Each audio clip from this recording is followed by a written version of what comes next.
who are joining in from around the world, India and the US and beyond. It gives me great pleasure to take this opportunity to share a few words of both sort of reflection and inspiration, which I think you will hear from our incredible panelists today of their strength, determination, activism, and contribution. I think it's particularly fitting that we have this today. We during the COVID pandemic, much of what many of us have been fighting for many years now has sort of largely gone out of the spotlight. Understandably so, the COVID pandemic has taken over all of our lives, but I think it's really important to remember that it's been 40 years since the earliest reports of what ultimately became known as HIV/AIDS back in 1981. There were so many clinical unknowns, fear and stigma were pervasive, and many lives were lost. It was a dark period, but from it emerged incredible determination from communities who were most affected, from scientists, and over time from many people from all walks of life took notice. And many have acted in brave and bold ways since.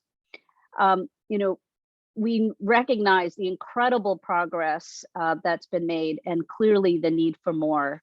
We have so many tools that have been developed over time in terms of how to diagnose the infection, how to treat the infection, how to prevent the infection.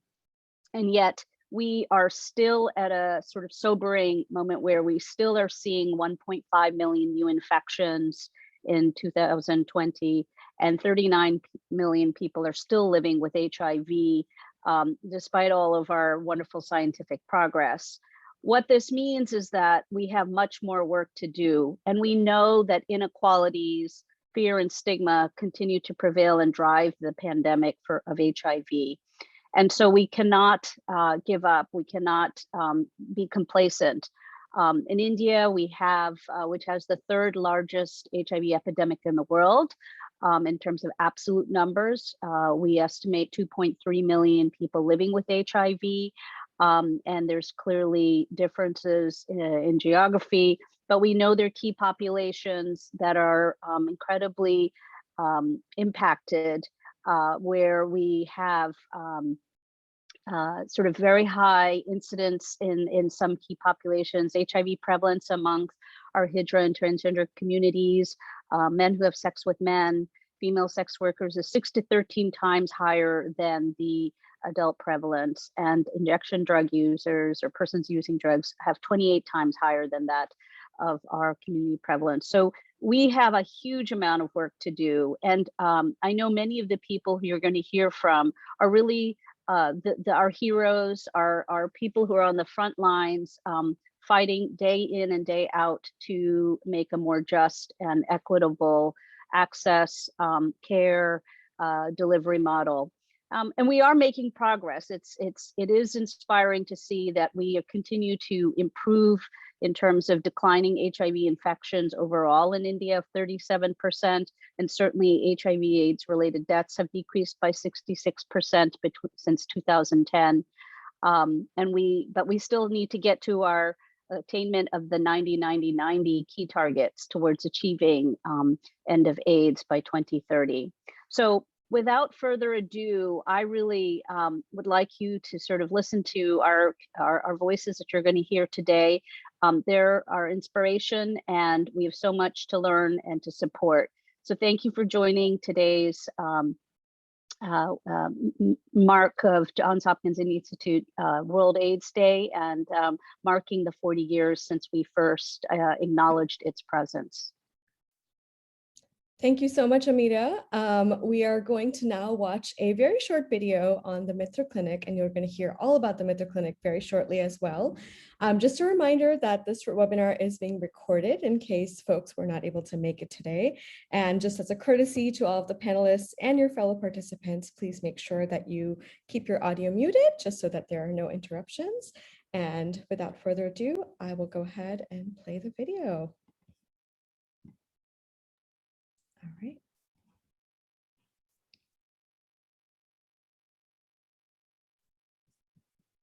Namaskar everyone, this is Sushant Divgekar aka Rani Kohinoor, and today I'm at India's first transgender clinic, which is a safe space for the community, by the community and with the community. अगर आप अपने आप को transgender मानते हैं, जिसका मतलब है हिजड़ा, ट्रांस वुमन, ट्रांस मैन, या अगर आप मेल और फीमेल जेंडर के बाहर किसी भी जेंडर को अपनाना चाहते हैं, तो this clinic is for you. So without further ado, let's take you through all the services that this clinic has to offer. Follow me. Before you enter the clinic, you will see the reception area, जहां पर आपके details लिए जाएंगे. कहाँ से आए हो? आपका नाम? रिसेप्शन के बाद आपको पीयर काउंसलर के पास भेजा जाएगा, जहां पर आप खुल के बात कर सकते हैं इनसे. We provide counseling for non-communicable disease, HIV and STI counseling, pre-HRT and SRS counseling, life skill and education. अगर आपको जेंडर अफर्मिंग सर्विसेज के बारे में कुछ भी जानकारी चाहिए, तो मेडिकल ऑफिसर आपकी मदद करेंगे. As a medical officer, we offer hormonal replacement therapy, facial feminization treatment, masculinization, and linkages and refers to the gender affirming surgeries.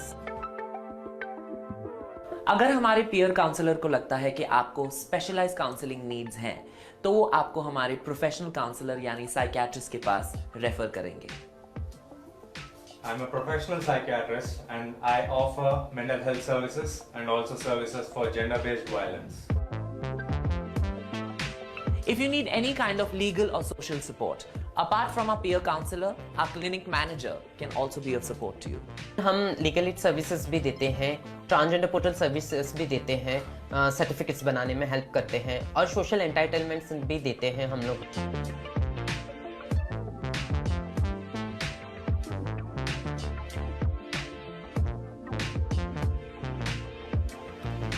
If you are worried about your privacy and confidentiality, तो आपको चिंता करने की कोई जरूरत नहीं है, because this clinic is a safe space and the trust of our clients is very important to us. So please come visit us. If you need us, we're right here. Bye.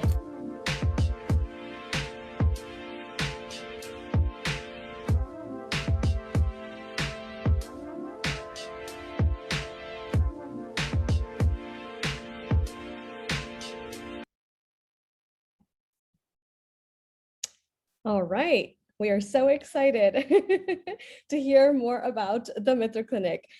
So without further ado, I am going to turn it over to our very first panelist of the evening, Simran Bharucha, who is the Director of Transgender Healthcare Services with Accelerate.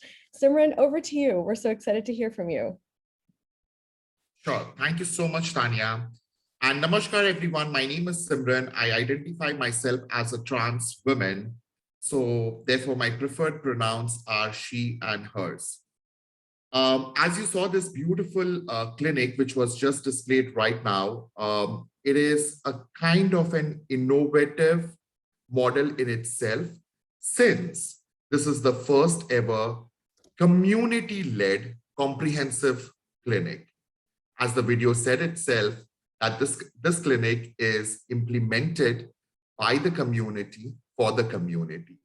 Therefore, we have from the medical professionals to the counseling department to everyone from the community. As the today's theme is all about the World AIDS Day, let us not forget that universally transgender people are 49 times vulnerable towards all the possible hate crimes, as well as vulnerable towards this HIV and AIDS epidemic. And since we are dealing with it, India has made a significant and a marvelous progress also. But as far as transgenders are concerned, yes, we are vulnerable, but our needs are beyond just HIV. And therefore, such kind of innovative models which keep HIV at the center, but ensure to provide services which reduces the HIV is the element for Mitr Clinic. And this is what we have learned over a period of several years, over a period of so many, interventions and trial and testings. And here we are today. So yes, it is a proud moment for us. And definitely during the panel sort of a discussion, we would be showing you what kind of services. Of course, you have seen it in video, but we will be explicitly telling you about the services also. So thank you so much. Over to you, Tanya. No problem. Thank you, Simran, for that lovely introduction to the Mitr Clinic and to the state of things. I'm going to turn it over now to Chapel Mehra. He's the director of PI Consulting and also works with Survivors Against TB. He's a public health specialist, advocate, and writer, and works on the intersection of health and human rights and is based in New Delhi. Chapel, we'd love to hear more about Survivors Against TB and the advocacy work that you have been involved in. Thank you. And it's a great pleasure to be here because I want to say that I started my journey in public health with HIV, working with both the LGBTQIA++ community in Delhi and in other parts of the country. I think as we are talking about the issue of health more broadly, I want to touch on a few points because I have had I would say the privilege of working both in TB and in HIV. And in both cases, my work was very highly community-led. So the role of the community is critical in health. And until the communities have a seat at the table, it's very difficult for any kind of care to be high quality and to be appropriate for the communities for which it is intended.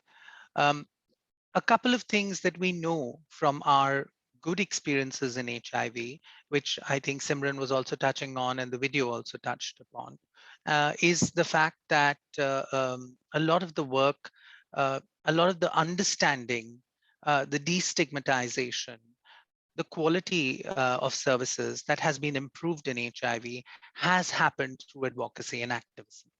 And this has been led largely by communities because even today, though the stigma remains considerably high and certain vulnerable communities, especially the trans community or the LGBTQIA subgroups remain highly vulnerable, there has been progress. And that is the important part to remember, that the communities have a role to play beyond just purely clinical approaches. The community approaches do work. And this is also the focus of the work that we do with Survivors Against TB. Because when we started looking at the work that was happening in tuberculosis, which is incidentally one of the leading causes of death among HIV positive individuals, this is something we often forget. I'm often in large international meetings and I have to constantly remind the groups that TB and HIV are killer diseases that work together. And that's what we discovered with COVID also. Was that one of the things is that until you get folks who are receiving the care right at the beginning of defining how care should be, not just high quality care in terms of good diagnosis or good treatment or access to new drugs, but also how you actually deal with a community member. What kind of counseling do they get? What kind of information do they have? All of this has an impact on the quality of care and also on the ability to continue treatment, because HIV currently is a lifelong treatment. Hopefully one day we'll be able to do something which will make it a much more palatable treatment, but also an easy to follow treatment. But in TB, it still remains filled with terrible side effects. So in short, I wanted to say this in terms of the work that Survivors Against TB is doing, that there is a lot of overlap in these infectious diseases. There is a lot to be learned from the community-led model in advocacy and in defining quality of care. And it's very important to be inclusive at this point, because if something that we can learn from HIV for other disease areas, it is certainly that the moment you get the community at the table and the actual recipients of care to define the care that they need, there is a transformative impact on both managing the disease, but also controlling the spread of the disease. So that would be my opening comment. Thank you, Tanya. Thank you so much, Upal. And of course, we're here to uplift community voices and hear from the folks who are really doing the work on the ground. So, that is where the critical work really happens, right? For the community, by the community. There is no community without the community, literally. So that's why we're so excited to have all of you here today. Next, I'm going to pass it to Dr. Jalpa Thakur. She's the program director for Accelerate out of Johns Hopkins, India. I'm going to go ahead and turn it over to her.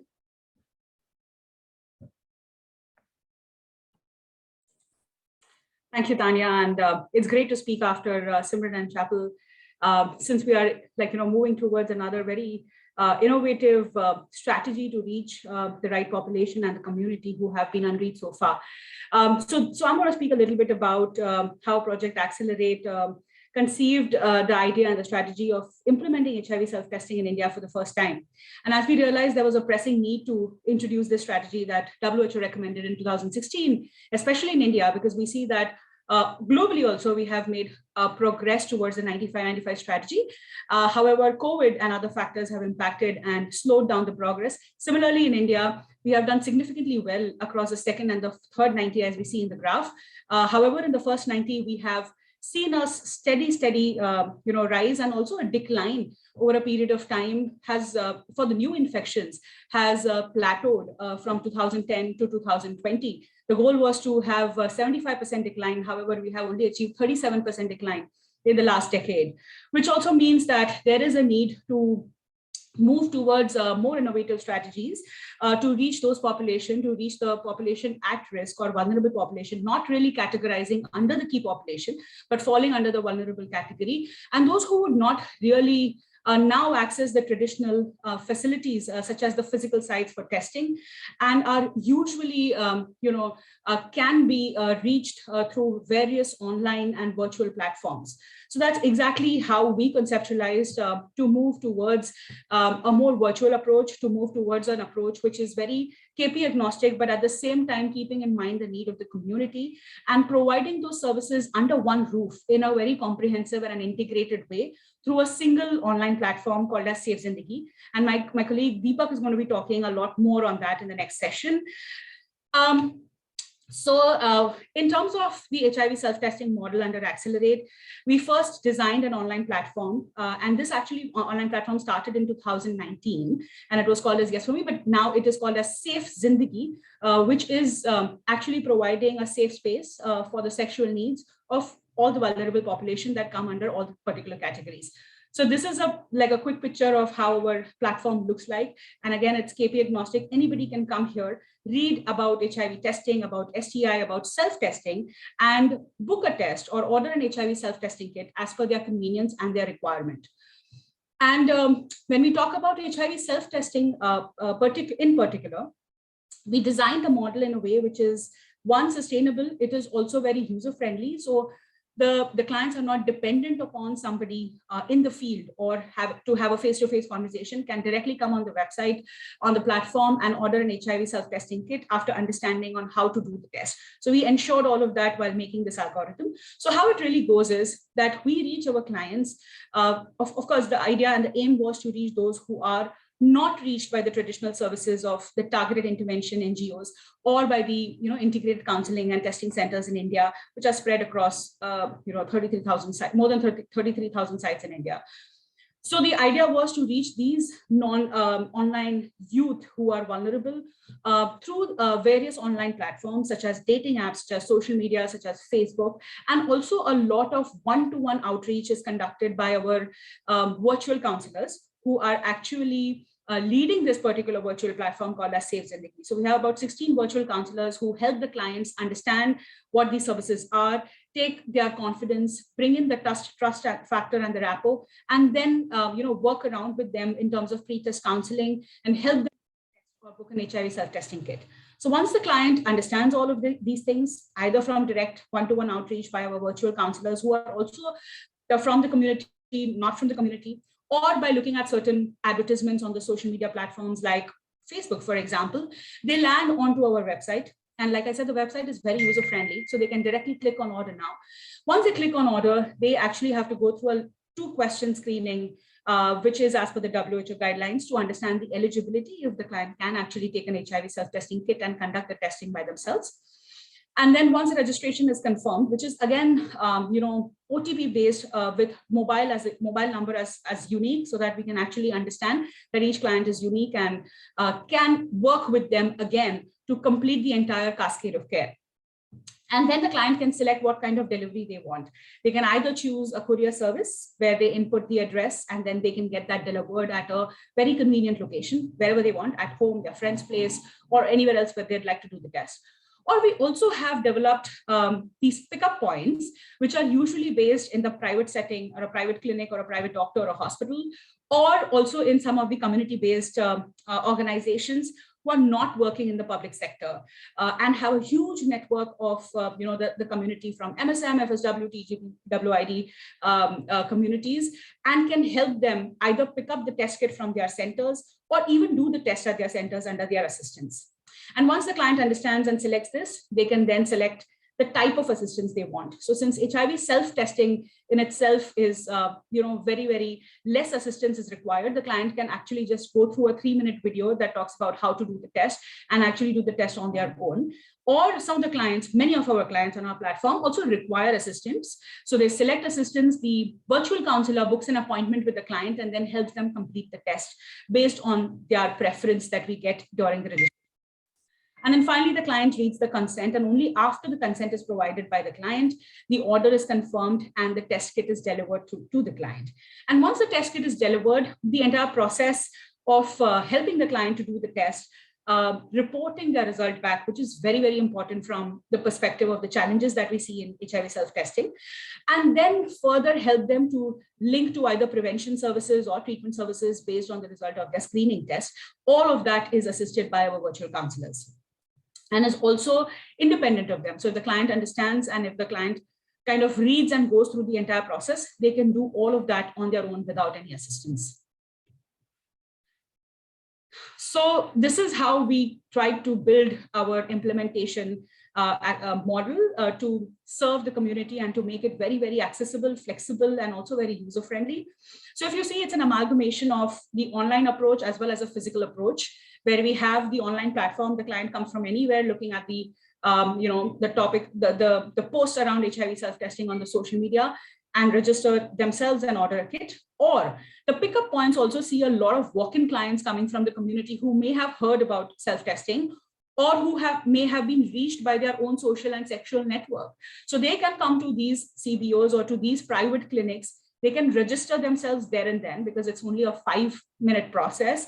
They can pick up the test kit from there and go to their convenient location and get a test. Or they can also do the test at that particular pickup point, where we have actually managed to have one person trained at these pickup points to help the client complete the ordering process as well as the testing process.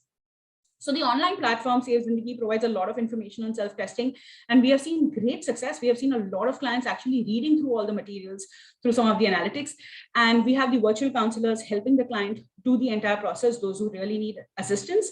And further, the platform is developed in such a way that the client can also enable appointment booking with the counselor, so they know when to call them, how to call them. They can chat on WhatsApp with them through the platform. And all of this is also managed and maintained into a real-time data management system so that it's easy for the program to understand what the need of this particular platform is. And so with this particular intervention in the last 3.5 months to 4 months, we've been able to reach more than 2,000 people who have come to the platform and registered. And out of that, 63% actually completed the entire process of registration and booked the HIV self-testing kit as an order, which is a great conversion rate because a lot of these clients are just coming from reading or looking at a post on social media. And then further to that, more than 85% of clients by now have actually received the test kit. It's a very, very quick process. And 90% of the clients who completed the test have also reported their result back, which is a huge achievement, for the program, because globally we see that less than 20% of the clients have actually reported their result back after conducting a test through HIV self-testing kit. And we see a positivity of 4%, which is again much higher than what we see in the TI NGOs and the ICTCs in the public sector. And further to that, like I said, the linkage support is also provided. So more than 45% of the clients have been now linked to confirmatory tests, and all of those who have confirmed positive have been linked to the ART centers. So the further analysis showed, and because Chapel was talking about the high risk, clients and how to kind of involve them in these innovative processes, what we see is still that out of those clients who ordered a kit and who completed their risk assessment on the platform, 66% of them self-identified themselves as MSM population, 10% identified themselves as transgenders. And amongst the risk factors that we saw predominantly amongst these clients who ordered a kit, we saw that 67% reported condomless sex on their own, and this is all self-reporting. 51% of them reported having multiple partners, and 13% of them said that they were engaged in transactional sex. 7% of them experienced STIs in the last 6 months, and 4% also reported use of injecting drugs while engaging in other activities.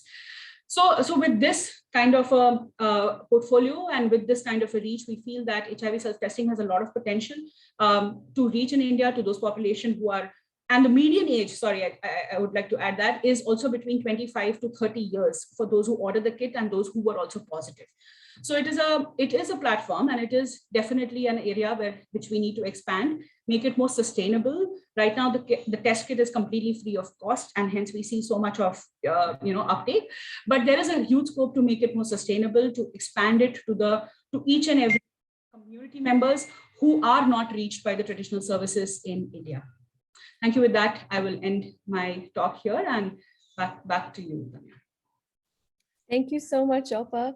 It was really cool to hear about how self-testing has really made things more accessible for everybody, and hopefully is really going a long way in reducing stigma, because people don't often want to access HIV or STI related services, right, for fear of getting seen. So I think this is a really great way to make it, more accessible and kind of reduce the stigma around getting these services, right, even if it's preventative, right? That's so wonderful. And I'm going to transfer it over now to Deepak Narain, who's one of the amazing virtual counselors with Safe Zindagi. Deepak, we'd love to hear more about you and your experiences at Safe Zindagi as a counselor.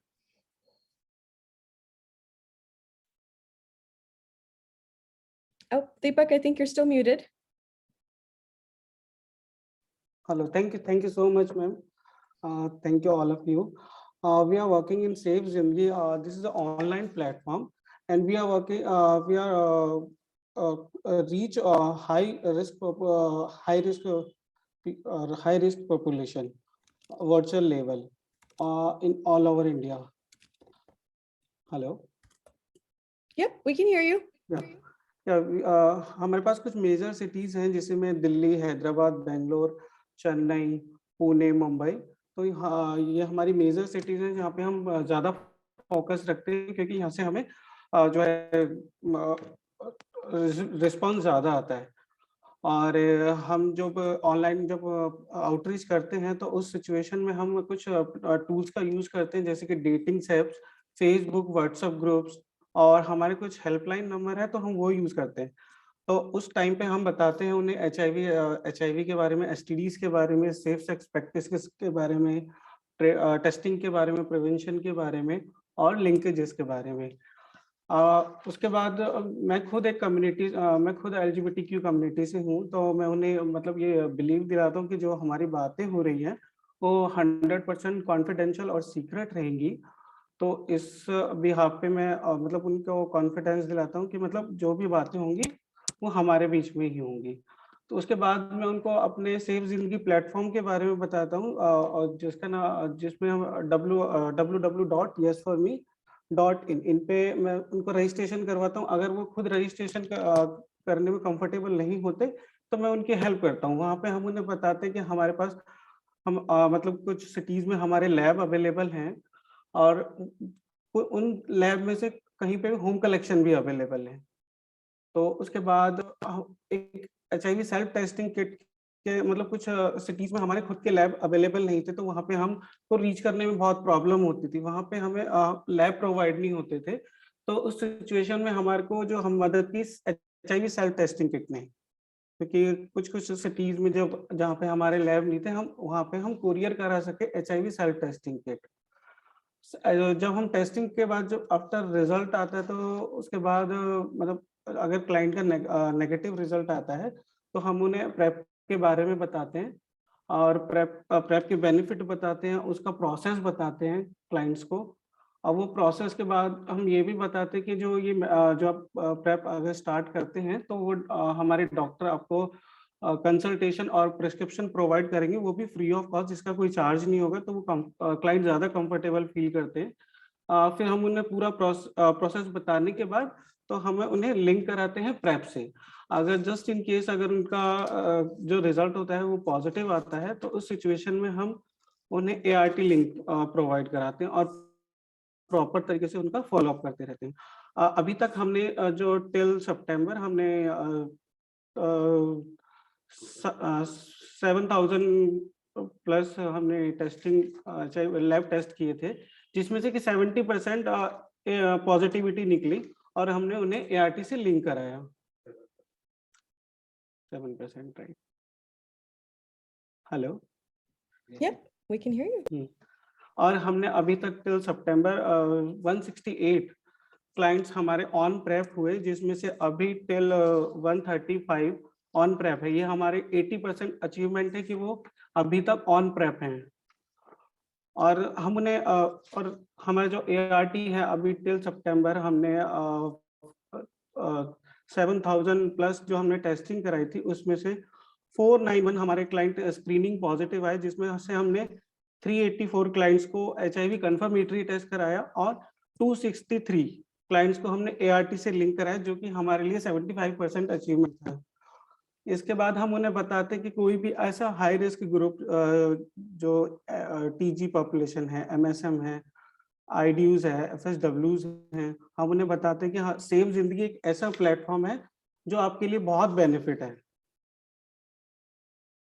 तो हम उन्हें मतलब virtual level पे ज्यादा से ज्यादा लोगों को मतलब ऐड करते हैं, ताकि लोग ज्यादा से ज्यादा सेफ जिंदगी के बारे में जानें। Thank you. Thank you so much, Deepak. I'm going to just quickly, roughly translate into English. So thank you so much for telling us more about the services available at Safe Zindagi. So you really touched on the HIV testing process and that the counseling and all of the information provided is confidential. It's 100% staying there, right? To make sure that the clients are able to trust the services, and you being part of the LGBTQ community itself makes a difference as well, as far as how you bond with your clients, right? You help them with registration, you let them know that there are labs available across the major cities. There's also home collections available if you don't have, if you're not in the city where a lab is available to you, or self-testing is not available to you. When there are negative results, folks are linked to PrEP. And that includes a consultation and a prescription and linkage to PrEP. If the results come out positive, then they are linked to antiretroviral therapy or ART. And currently with Safe Zindagi, about 80% of the clients that have been linked to PrEP are still on PrEP, which is a really great number. And about 75% of clients that have been linked to ART are still on ART. Thank you so much, Deepak, for telling us about the services at Safe Zindagi. Up next, I am going to turn it over to, last but not least, our panelist, Manoj Pardeshi. He's a board member of the National Coalition of PL-HIV in India, which is called NCPI Plus. He's also the director of TAL Plus Integrated Health Center and Community Pharmacy in Pune. Manoj, we're so excited to have you here. Please tell us all about you. Okay. Hi, thank you so much for giving this opportunity. And sorry, there was some technical issue, so I got delayed in joining. but I hope I'm on time. Okay. So first of all, thanks once again. My name is Manoj Pardesi. I'm the board member of National Coalition of People Living with HIV in India. It's a national network, and we have a state chapters and then district chapters. So district chapters from state chapters from national chapters. And then from national, we also have a Asia Pacific network of people living with HIV, and then global network of people living with HIV. So that's how the structure is. Coming back to the work in India, we closely work with NACO. Mainly our role is on care, support and treatment. And through that, positive prevention, and then preventing infection, secondary infection. So first we work on second and third 90, and then we come to first 90. So like that, it's a approach. And we are closely working with the JHII Accelerate project, and TAL Plus Community Pharmacy is one of the initiative where it's a first kind of peer-led intervention, which has the almost all services under one roof, whether it is, and not only with HIV, the NCD, mental health, vaccination. So TAL Plus is the first vaccine center in the country, which is allotted for the PLHIV and key population vaccine center. We mostly try to do some pilots or innovations, and then trying to scale up with the government programs and other agencies. And Accelerate and JHU is the one who actually now supporting, and we are jointly scaling up these models in other parts of the country. Any specific thing like you people want to ask, then I can answer for that on that.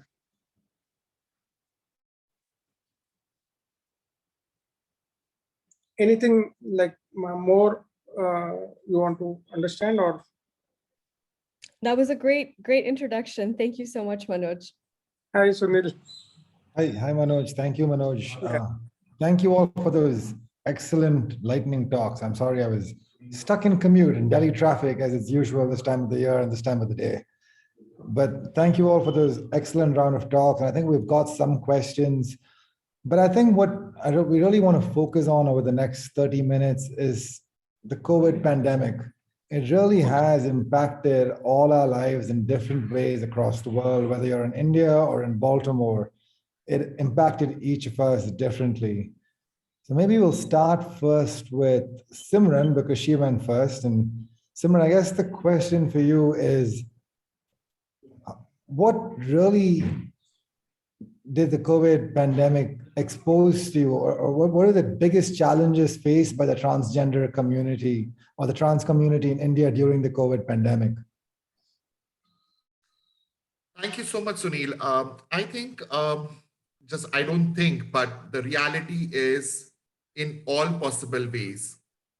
The COVID has impacted the entire lives of transgender community, because as people are aware that the three main source of income for any trans individual is through either, begging on the streets, dancing and singing during the festivals or, auspicious days, or else standing in the lanes during the night times to do sex work. And that's one of the major source of income for many of the transgenders here in India.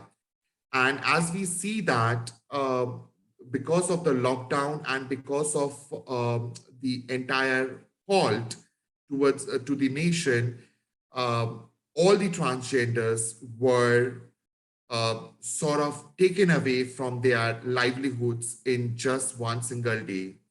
And during the wave 1 and wave 2, the severity just increased by multiple folds. And there was absolutely no support.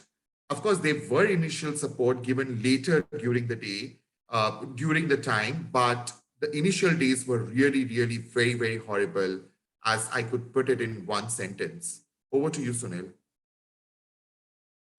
Thank you, Simran. I'm sorry again. So I'm Sunil Solomon. I'm an associate professor of medicine. I just jumped in the middle and started off with the question, so I figured I should also tell you who I am.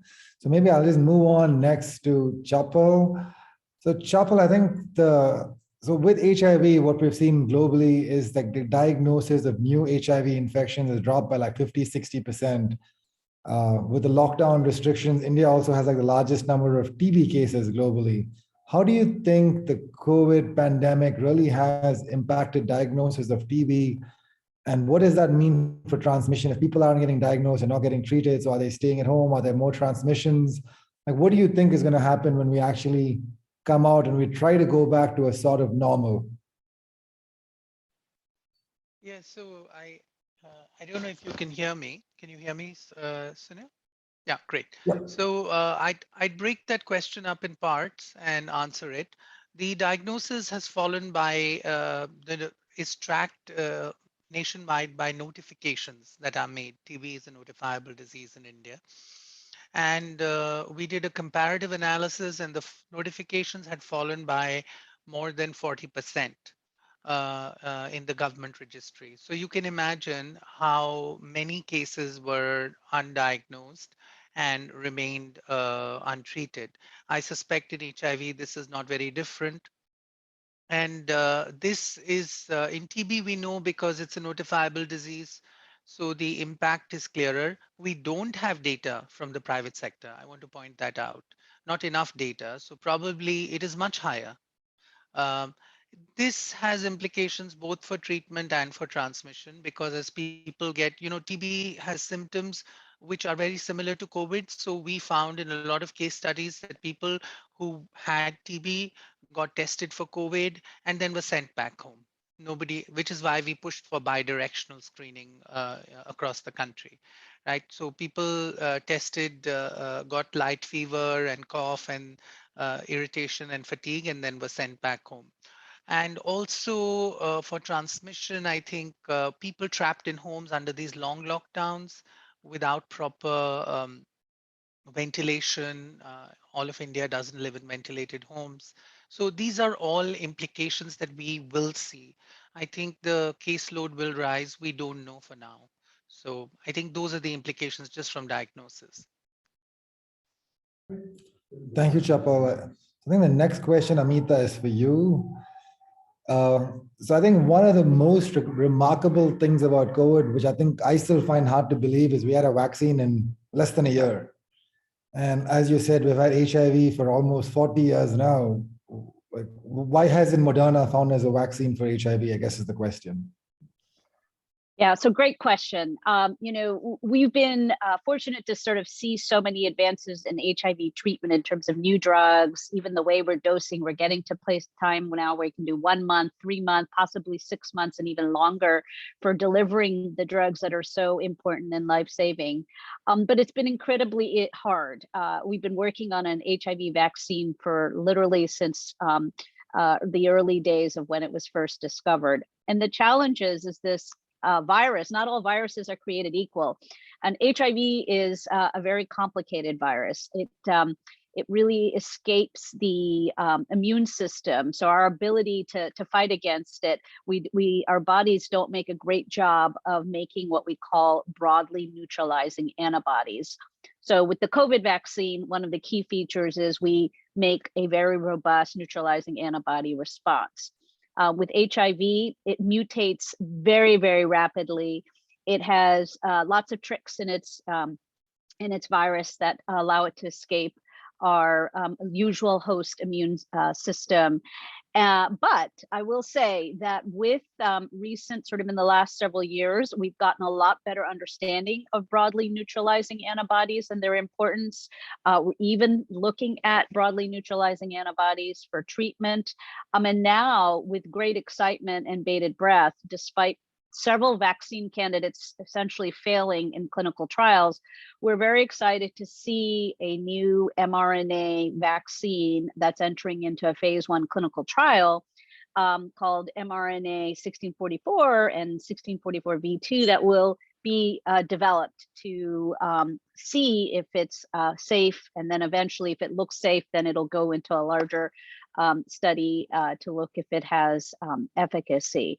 So, in a way, the HIV pandemic has so many lessons for the COVID pandemic, and the COVID pandemic has lessons for how we can develop vaccines in new ways. And so there's a lot of excitement on the mRNA platform, and there's a lot of really exciting science happening on this front. So I'm always a cup half full type of person, and I know that we will someday have a vaccine. I do feel hopeful on that front, and there are new technologies that are being used to look at ways to create the vaccines, going beyond our sort of usual standard way of making vaccines. But it will take time, and it will take investment in science. It will take investment in communities to obviously join these studies to help us advance our knowledge of HIV prevention. Thank you, Amita. I think I want to move back to Manoj.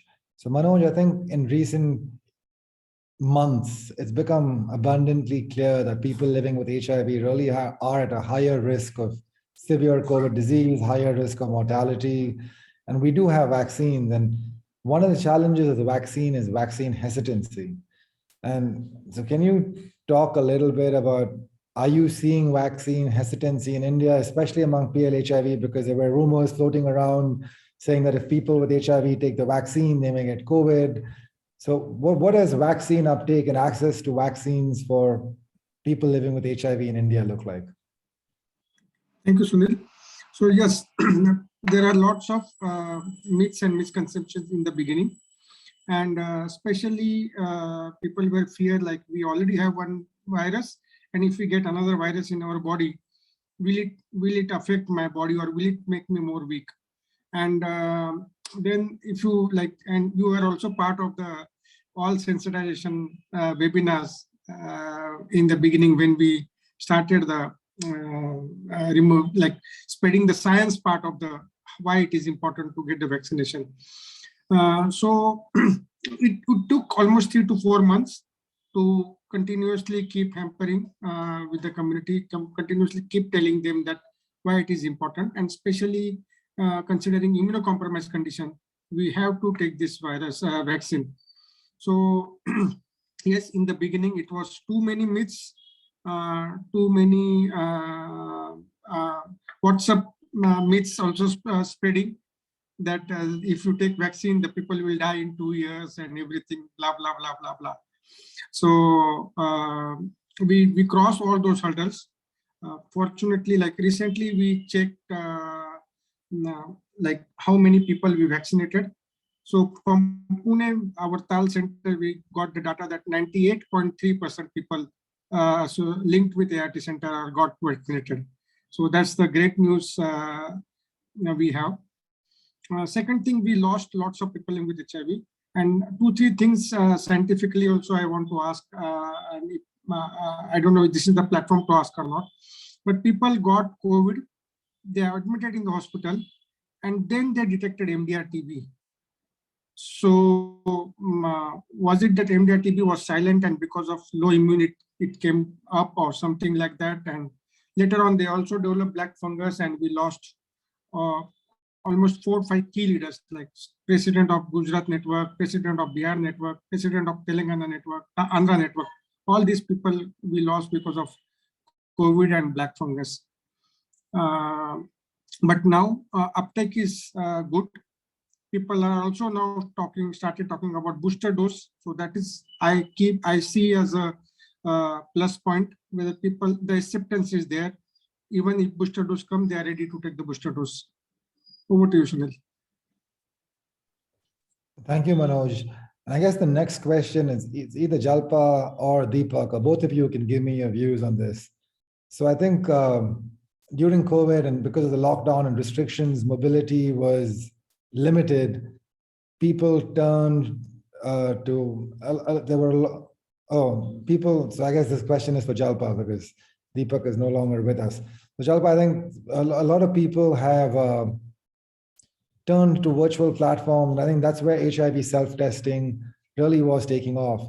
So what really happened to like key populations such as female sex workers who depended on like physical locations for their livelihood?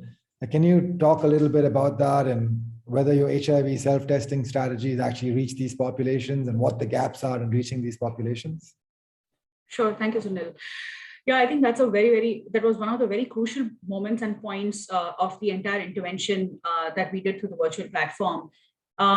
Even on the virtual platform, we saw that during the COVID phase, where the first phase of COVID, people were really scared to actually go to any facility and get themselves tested. And when I say people, 95% of our clients on the virtual platform, Sales in the Key, were from the MSM community at that point in time. And we saw a huge dip by about 50 to 60%, like we see in the public sector. But the next step was to introduce home collection for HIV testing. So we had a network of phlebotomists who would go to the clients' houses and collect the samples and then take it to the laboratory and get them tested. So slowly with that kind of intervention, we saw a steady increase in the number of clients who started accepting testing once again through the virtual platform. So that was one thing of actually even reaching to those who initially were accessing services from the online platform. Then in the second phase, we introduced the HIV self-testing platform. And what we saw over there, and like you rightly said, the females and the other transgender population who are even today dependent upon the physical sites had moved to a lot of virtual spaces and online spaces for their usual work and activity. And what we see in the 4 months of implementation of HIV self-testing is that what initially our data said was that more than 95% of our population reached were from the MSM community or were from the the gender was reported as males. We see now that that has reduced to 75%, and about 10 to 15% of our people whom we are able to reach for testing are also females now. They could be they could self-identify as female sex workers or not even identify, but are vulnerable population, and being able to reach steadily to this particular population. Similarly, for the transgender community, we have been able to now reach more than 10% of our clients are now from the transgender community. So I would say that this particular intervention and this tool, that is HIV self-testing, can prove to be very effective to slowly expand to all the vulnerable population, be it from the MSM community, FSW community, or from the transgender community, and help them get access to these flexible options of testing. But there's a long way to go over there. However, there is great potential in reaching this population. Thank you. Thank you, Jalpa. So Amita, I guess given your expertise in HIV and TB, I'm going to turn this question back to you. I think Chapel mentioned this and Manoj mentioned this, that it's very frequent that people with TB may get misdiagnosed as having COVID. So do you want to comment a little bit about how has the COVID really affected TB diagnosis and misdiagnosis and increase in mortality in TB because of COVID? Absolutely. So, up until COVID, TB was the #1 infectious disease killer. In fact, the #1 killer of people living with HIV globally. And for that matter, it was the largest killer of any infectious disease globally, whether or not you had HIV. And unfortunately, COVID has certainly exacerbated the tuberculosis situation, and it's particularly in places like India, which where people were not able to get screened and diagnosis with the complete lockdown and fear of coming to a healthcare facility with cough. Many people stayed at home and did not seek care. Those who were already diagnosed had several disruptions in their treatment. And as a result, in 2020, the World Health Organization, in looking at its data, found that more people actually died from tuberculosis than in the pre-COVID time. And it's estimated that approximately 4.1 million people were newly diagnosed with TB, up from 2.9 million from 2019. So, while we would have thought that there might have been, with less migration, less people out and about, actually, our worst fear of having a worsening tuberculosis situation seems to be occurring, and it's modeled that we expect the deaths to and cases to increase over the next few years as a result of the longer term effects of COVID. In terms of the interaction, we know that a lot of infections, when you have one infection, sometimes with your immune changes, you can be at risk for additional infection. And certainly HIV sets you up for having comorbidities and co-infections. And so the story that Manoj mentioned, and it's just devastating to hear that some of these key individuals have passed as a result of COVID, and some with TB on top of it all, that this triple sort of comorbidity was detected. Unfortunately is not a surprise. And we're learning more and more about exactly why that's happening. But this all speaks to why people need to get care, why we cannot release, we need new models, we need the online, we need to be out in the community, we need to be reaching and giving preventive medicines, getting people with COVID, their vaccines for COVID, their INH or INH rifapentine preventive therapy, et cetera. We need to be out doing as much as we can to prevent these kinds of things from happening. Thank you, Amita. So Chapel, I just want to follow up from where Amita left off. So I think one of the challenges with COVID really has been those lockdowns where it's been hard to access treatment, complete treatment. And I know you belong to the survivors against TB. Would you like to share one or two stories from people who survived TB through the COVID pandemic and what kinds of challenges they faced, and what should we be thinking of in the future in case there's a wave 3? Like, what should we be doing to improve access to medications for people living with TB? Yeah, thanks, Sunil, for asking that question. I think there are a couple of things that I want to say. First is that it wasn't just treatment that was a problem. People lost a livelihood. They didn't have enough nutrition. They didn't have any kind of health worker visiting them. And in some cases, the health workers were completely, from both TB and HIV, were completely sent off on COVID duties. So we ran a virtual help desk for about 8 months. And over the 200, 300 cases that we analyzed, we found that people were in panic. Some of them stopped their TB medication because there was no support system. But also some of the challenges were that, TB has a lot of side effects, TB medication, especially MDR TB medication. So without any support, this was a challenge. The second thing that emerged, which was problematic, is that even though now the India's DOTS program has moved to giving you a month-long medication, you still have to go to collect it. There was no way, there was no community-based system of either diagnosis or treatment or support. So people had to find money to go to a center to pick up their medicines. This was also the problem with HIV, by the way. So these were the treatment-related problems. And then we also saw very many arbitrary things happening, for instance, in the government and even in the private sector. In the private sector, there were stockouts of medicines because the companies weren't sure.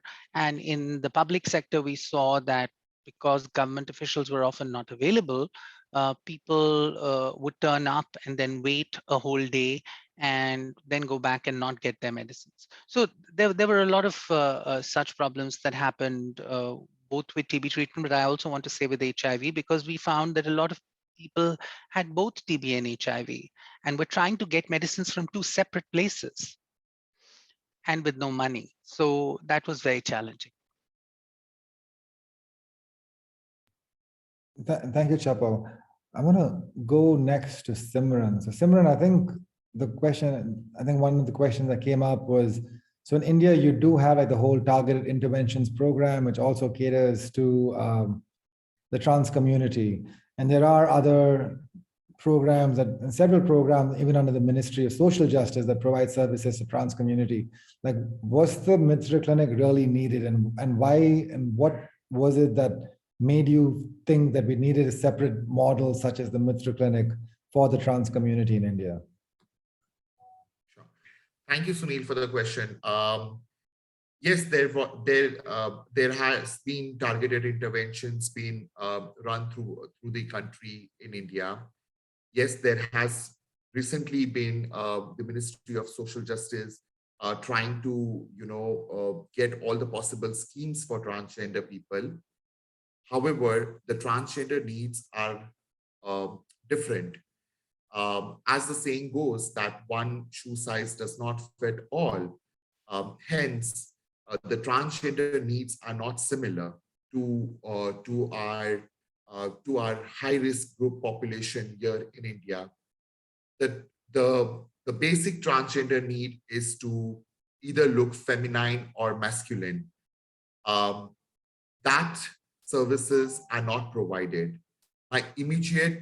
As a trans woman, my immediate needs are to get my gender-affirming surgeries done in a professional manner, which are either very expensive affair or which are not done at the public health sector. Both of these scenarios make me more vulnerable to earn fast money so that I look the way I desired and dreamt of being.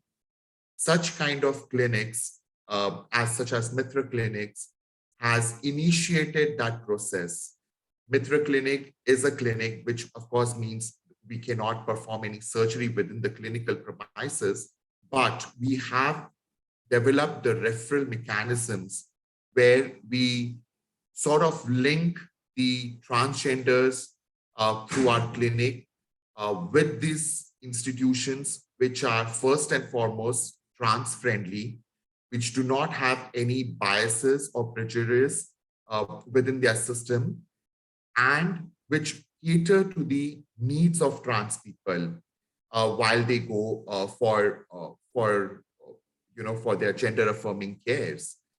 However, also starting the hormones is one of the biggest steps for a transgender individual. These services are provided within the clinical premises of Mitr Clinic, and that's why we have seen a tremendous approach within the launch, because we launched our clinics. We have 3 clinics in India currently, one in Hyderabad, one in Pune, and one in Thane districts, which are of course a high burden and high prevalent as far as the HIV terminology is concerned, but also with the livelihood opportunity within this district is really high, as they are considered to be metropolitan cities. And a lot of transgenders do visit for their daily livelihood options. And while they are visiting these clinics, we have seen a footfall of over and above 2,000 population just within a span of a year. Next month, we will be completing a 1 year of our Mitr Clinic, which was launched in January, towards the end of January in Hyderabad. And our 2 clinics, which was launched during the International Pride Month, June month, within the Maharashtra region. But these numbers have a significant role to play, and that's what we are doing.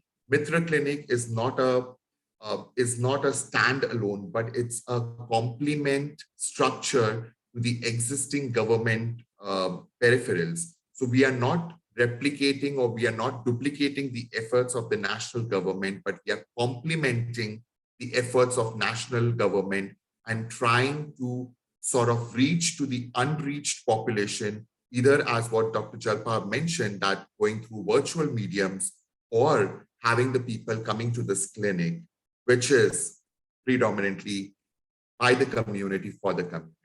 So in short, the community feels like, the days are gone where there was just lip services. And I think the time has come where less words and more of action is being performed through Mitr clinics.